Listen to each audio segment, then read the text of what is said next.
Hi மக்களே, நாங்கள் இன்றைக்கி எங்கே போகிறோன்னா, நான் சொன்னேன் பார்த்தீங்களா, எனக்கு ரொம்ப க்ளோஸு. என்னை பெக்கலைனாலும் எனக்குன்னு ஒரு அம்மா இருக்காங்க, என் கூட பிறக்கலைனாலும் எனக்கு ஒரு அண்ணா அண்ணி இருக்காங்க. அவங்க வீட்டுக்கு நாங்கள் போகிறோம். இன்றைக்கி என் பையன் பிறந்த நாள். அவனுக்கு தப்பிக்கு பாரு. பார்த்துட்டான். இது என் பையன். எங்கள் வீட்டுக்காரர் உங்களுக்கு நல்லாவே தெரியும், எல்லாத்துக்குமே தெரியும். இப்போ நீங்கள் பாருங்கய்யா, பாருங்க. ஐயோ, அவர் தான் எங்கள் வீட்டுக்காரரு. நாங்கள்லாம் அங்கே போய்கிட்டு இருக்கோம். அங்கே போனதையுமே பாருங்கள், செம்மையாக இருக்கும். ரொம்ப சந்தோஷமாக நான் மனசார ரொம்ப எங்கள் அம்மா வீட்டுக்கு அடுத்தது ஒரு பக்கம் போய் ரொம்ப சந்தோஷமாக நான் ஃபீல் பண்ணுறேன்னா அது இந்த இடம் மட்டும்தான். ரொம்ப நல்ல ஜாலியாக இருக்கும். சரி, எல்லோரும் பிறந்தநாள் அன்றைக்கி கோயிலுக்கு போகணுன்னு நினைப்பாங்க. எனக்கு இதுதான் கோயிலாக நான் நினச்சிக்கிறேன். ஏன்னா எனக்கு இந்த டைம் கிடைக்கிறப்போ எந்தெந்த இடத்துல நம்ம எங்கெங்கே போகணுமோ அங்கங்கே போயிட்டு வந்துக்கணும். கோயில் வீட்டு பக்கத்துலேயே இருக்குது, அப்போ எப்போ வேணாலும் போய்க்கலாம். ஏன்னா இது கொஞ்சம் தூரத்தில் இருக்குது, அதனால் ஃபஸ்ட்டு இதை பார்த்துட்டு வந்துடலாங்கிற ஒரு இது. அங்கே ஸ்பாட்டுக்கு போனதையுமே நான் சொல்கிறேன், ஓகேங்களா? நாங்கள் எந்த ஊர் போகிறோன்னு சொல்லி அந்த ஊர் பேர் சொல்ல மாட்டேன், ஏன்னா அவங்களோட சம்மதம் இல்லாமல் அதை சொல்லக்கூடாது. அவங்க யார் அப்படிங்கிறது அவங்களோட ஃபோட்டோஸும் காமிக்க மாட்டேன். ஏன்னா அதுவும் நான் அவங்களுக்கு தெரியாமல் தான் நான் போய்கிட்டு இருக்கேன். இப்போ அவங்களுக்கு தெரியாது நான் இப்போ அங்கே தான் போகிறேன்ங்கிறது. ஆனால் எனக்கு அங்கே போனோம்னா ரொம்ப சந்தோஷமாக இருக்கும், மனசு ரொம்ப சந்தோஷமாக இருக்கும்.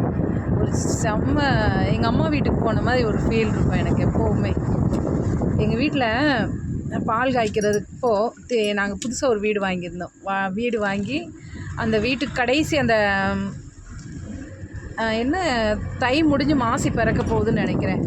அதில் ஏதோ ஒரு கழுவு என்னமோ வரும், அந்த டைமுக்குள்ளே நம்ம பால் காய்க்கணும். அது கடைசி அந்த 3 நாள் இருக்கையில் தான் எனக்கு அந்த விஷயம் தெரியும். அதுக்கு முன்னாடி வரை எனக்கு தெரியாது. அப்போ அந்த கடைசி 3 நாள் இருக்கையில் அவங்கக்கிட்ட போய் நான் சொல்கிறேன், அந்த அண்ணாக்கிட்டேயும் அந்த அக்காக்கிட்டேயும் சொல்கிறேன், இந்த மாதிரி நான் பால் காய்ச்சி போகிறேங்க்கா அப்படின்னு சொல்லி. எத்தனை மணிக்கு தெரியுங்களா நான் சொல்கிறப்போ? சாயங்காலம் 6 மணிங்க. அப்புறம் உடனே அந்த அண்ணா இருந்துக்கிட்டு அவங்க வீட்டில் பால் காய்ச்சின ஒரு சின்ன மண் குடுவை, அப்புறம் உப்பு, மஞ்சள், வரமிளகாய் எல்லாமே எனக்கு கொடுத்து விட்ருந்தாங்க. அது நான் அதை வாங்குறப்போ என்ன நினச்சி வாங்கினோம்னா, என்னோடய அம்மா வீட்டு சீதனமாக நினச்சி நான் வாங்கினேன். சேலை ஒன்று எடுத்து கொடுத்துருந்தாங்க, ஒரு சேலையும் எடுத்து கொடுத்துருந்தாங்க. அந்த சேலை தான் நான் அந்த வீடு பால் காய்ச்சின அன்னைக்கு நான் அதுதான் கட்டினேன். நான் புது சேலை வாங்கியிருந்தேன், நான் அது கட்டலை. எனக்கு என்னமோ அவங்க வீட்டு டேய் தம்பி ரொம்ப பக்கமாக கொண்டு போயிருக்கிறேன். இருந்தாலும் அவ்வளோ ரொம்ப நெருக்கமாக நிறுத்தியிருந்தேன். அது எனக்கு அவ்வளோ ஒரு இங்கே க்ளோஸாக அவ்வளோ ஒரு மனசுக்கு பிடிச்ச வீடு இது. ரொம்ப எனக்கு பிடிக்கும் அவங்க வீட்டுக்கு போகிறதுக்கு மட்டும். நம்ம மேலே உரிமையாக இருப்பாங்க தெரியுமா, பாசமாக இருப்பாங்க. இது எங்கள் கார். இப்போது நாங்கள் வாங்கியிருக்கிற புது கார் வாங்கியிருக்கிறோம். என்னடா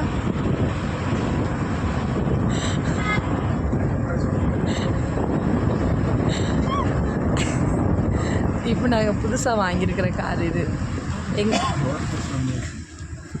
4+1 ஏசி. ஆமாம், இது சொல்லக்கூடாதா? சரி, டெலீட் பண்ணிடலாம். ஊருக்கு பக்கத்தில் வந்துட்டோம். அங்கே ஊருக்குள்ளே போனதையுமே சின்ன கிளிப் மட்டும் போடுறேன், அதுக்கப்புறம் நான் போட மாட்டேன். ஊரோட கோயில்.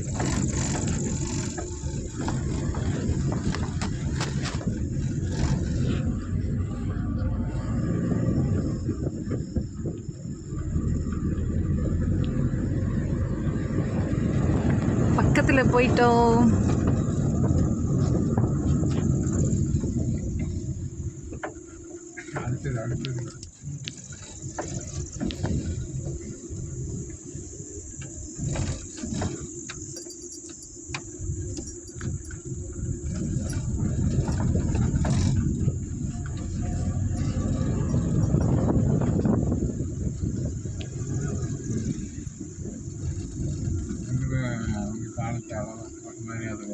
ஒரு பைப்பு வச்சுருக்காங்க.